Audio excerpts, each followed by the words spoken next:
Lads, welcome back to Fusion YGO, and today, let's talk about Bologna.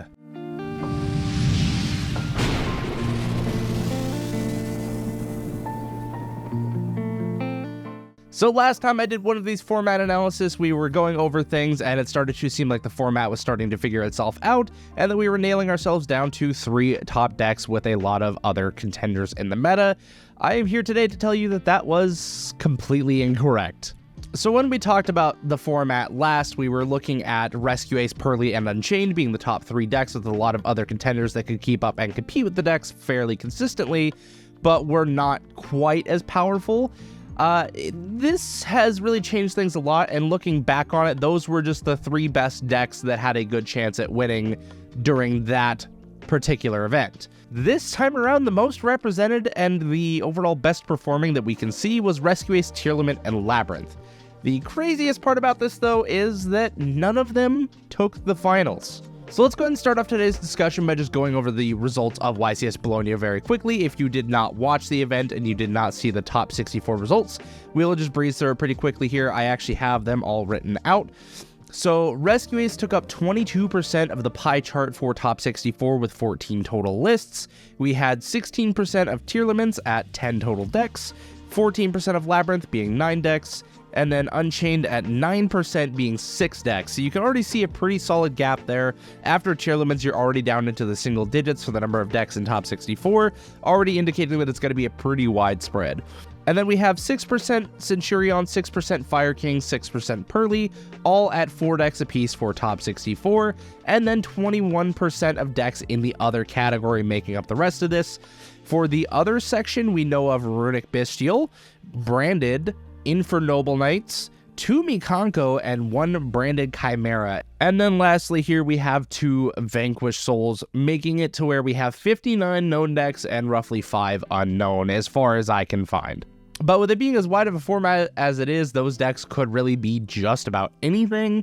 Of course, if you guys did watch Bologna, spoiler alert, the Runic Bestial deck is the one that took finals and took the whole YCS, being played by Joshua Schmidt, a man who was talking that he wasn't really preparing for YCS Bologna at all. He was between like 4 or 5 different decks on which to take, and he was kind of testing them just back and forth from what I recall, and he ended up deciding on going with Runic Bestial, a deck that actually performed very well at this event. It is basically just a control deck with a lot of means of gaining advantage and being able to stay ahead of the opponent, and Josh was able to prove himself a very articulate pilot with this deck. Granted, he's already proved himself before as an excellent duelist, but this really just showcased off of his skills. Through all of his matchups, we saw him, I believe, 3 different times on feature match, and each time he dominated the camera. The first time that we ended up seeing Josh was actually in the Swiss rounds against Pac on, I believe, on round 7. And then the next time that we saw him after that was all the way in top 8 versus Juho on Labyrinth. A very tough matchup, it seemed, at the start of it. Juho even told Joshua Schmidt before the match, hey, I have a very rough matchup against this deck. The only way I have a chance is if you brick. And sure enough, game 1, Josh bricked. But very quickly, he was able to bring it back games 2 and 3 for that top 8 victory. We didn't get to see his top 4, of course, because that was a different feature match. But then we saw him back for the finals against Anthony on Rescue Ace, and I think this is actually one of the matchups that Josh favors the most, given that all of Rescue Ace's interruptions, for the most part, are specifically targeting monsters. The only thing that can really deal with anything else is the SP Little Knight. And Josh had a pretty favorable matchup in this case. It was another one of those situations where he didn't do so well game 1, but games 2 and 3, he was able to bring it back. In game 3, he actually ended up winning in time because he was able to, on turn 2, be able to go battle phase and get through about 3,000 damage onto Anthony, and then he ran out of time during his main phase and just was not able to put up any damage, so Josh ended up taking it in time. You can see Josh here just kind of inside freaking out the whole time, like he's so close to a win, he knows it's gonna happen.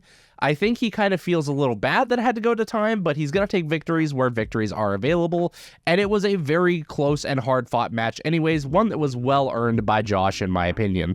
But that just goes to show that what Josh has been preaching this whole format about really just being able to take any deck that you feel comfortable with and having a decent chance, is pretty accurate, considering he was the only one at the event playing Runic Bestial, and he was able to take it all the way through to the finals and take the victory against all these other matchups of Labyrinth and Unchained and Tearlament. There was just so many matchups that he had to go through to fight to this spot, and Runic Bestial of all decks came out of nowhere and just swept the field. Now, he took a lot of liberty with creative deck building in this. This is probably the first time that competitive players have really recognized Duality as a playable card. It is kind of exclusively good in Runics due to their flexibility with being able to get targets out for Duality, that's able to bring out random text like Fabled Unicorn that can end up just kind of sealing the deal. We actually even saw in the top 8 match with Josh, he was able to Duality during the battle phase, tagging out the Jerry that he had summoned while in the battle phase to make Fabled Unicorn and attack for lethal. It's an incredible tech, but it is admittedly not a starter, so you do need to play it in a deck that has a little bit more of a grindability to it, especially with its ability to recycle light and dark monsters in the grave back to the decks and be able to draw a card on top of it. It's an incredible tech, one that wasn't seeing much play before now, but I think Josh is kind of popularizing the card, and it's probably going to get bought out to some extent, although I don't think it's really going to see much success from here on out, because it is kind of a one-off deck that's able to play it. It's not really something that's super generic for a lot of strategies. Now, enough about Josh. I love the guy. He's a fantastic player, and congrats on Josh for his win at YCS Bologna. It was absolutely fantastic. But I do want to dive more into discussions about the rest of the format as a whole. Like I said, we've seen a lot of diversity. I mean, seeing 14 Rescue Ace in Top Cut and still having one make it to the finals is still quite strong. It is presenting itself as the biggest deck in the room, maybe not the strongest, but the most popular and one of the stronger decks of this format. But in second place to that is Labyrinth, and this deck choice made a lot of sense for competitive players. We've seen people shifting a lot more towards hand traps rather than board breakers, especially back row removal. So it gives Labyrinth more of a chance to play because people haven't really been playing as many Ghost Bells. The only hand trap that really threatens them all that much is Ash Blossom, and there are still some times where they're able to play through it. And on top of that, with Rescue Ace being such a huge deck, Labyrinth is able to play through Rescue Ace just fine, since if they get their boss monsters on field, well, one of them can't be targeted while they have a set card. So all of the Rescue Ace back row removal is just kind of dead at that point because all of it targets, and they're able to outgrind Rescue Ace in that manner. To some degree, Rescue Ace can kind of just combo through harder. They can just focus more on their spells rather than their traps, but it does give a little more sense as to why Labyrinth was a bit more popular and why the other top decks like Pearly and Unchained started to fall off a bit. Unchained and, well, Pearly especially dies a lot more to hand traps. Unchained doesn't really take too much of a hit from most hand traps, but it was starting to become less and less favorable, and that also allowed Labyrinth to be able to play a bit more because they don't have to deal with the Wave High King Caesar anymore. They don't have to deal with Unchained's constant recursion and destruction abilities.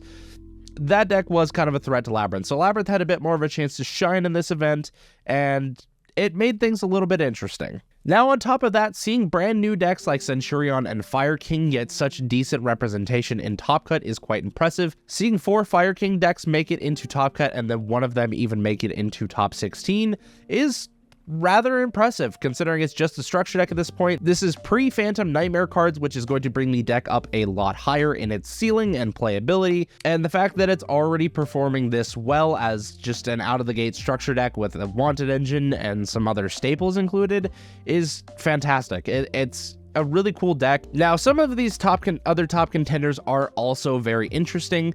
We saw Branded Despia even make it up to top 4, which is a deck that people had considered for quite a while to not really be all that great in the format right now.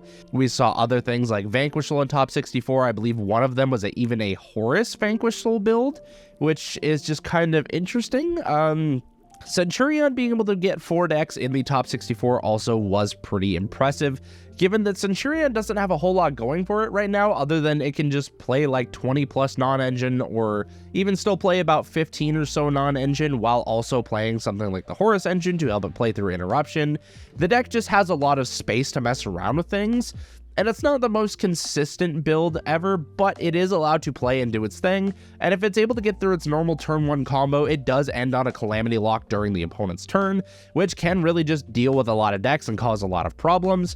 So Centurion already proving itself to be a threat pre the extra support is admittedly a little scary, but if Konami ever decides to address the Calamity on the Forbidden and Limited list, then we really have nothing to worry about.